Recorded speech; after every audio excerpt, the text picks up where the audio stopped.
Assalamualaikum warahmatullahi wabarakatuh. Yang terhormat Bapak Dr. Yudi Kusworojati, SEMPA, selaku dosen pemangku mata kuliah Manajemen Strategik dan teman-temanku sekalian. Di kesempatan kali ini kami dari kelompok 7 akan mempresentasikan materi yang bertema tanggung jawab sosial dan etika dalam manajemen strategis.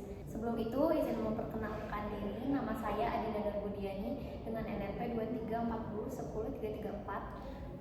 Saya Dela Safitri dengan NNP 2340101314. Saya Revalis Diaulia dengan NNP 234001344. Baik, langsung masuk saja ke materinya. Yang pertama, CSR sebagai bagian dari strategi perusahaan. CSR sekarang sudah menjadi bagian strategi perusahaan, bukan hanya kegiatan sosial saja.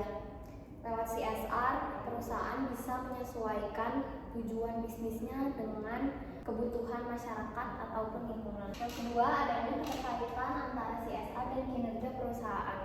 Perusahaan yang peduli sosial biasanya memiliki reputasi yang baik dan dipercaya banyak pihak. Dampaknya kinerja keuangannya bisa meningkat karena pelanggan dan investor menjadi lebih loyal. Yang ketiga, CSR sebagai alat mitigasi risiko.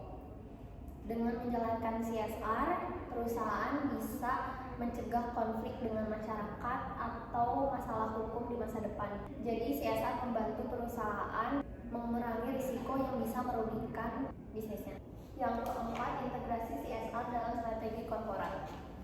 Artinya CSR bukan hanya tambahan kegiatan tapi dimasukkan langsung dalam rencana dan keputusan bisnis perusahaan. Misalnya perusahaan memproduksi barang ramah lingkungan sebagai bagian dari strategi bisnisnya. Pandangan Milton Friedman.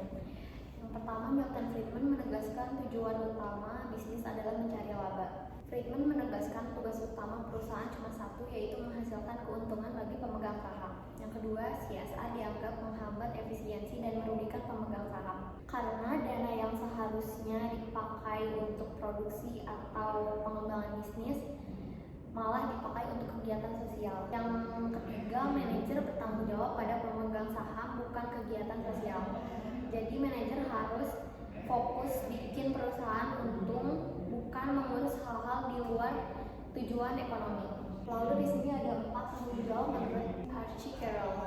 Jadi Archie Carroll membentuk piramida CSR.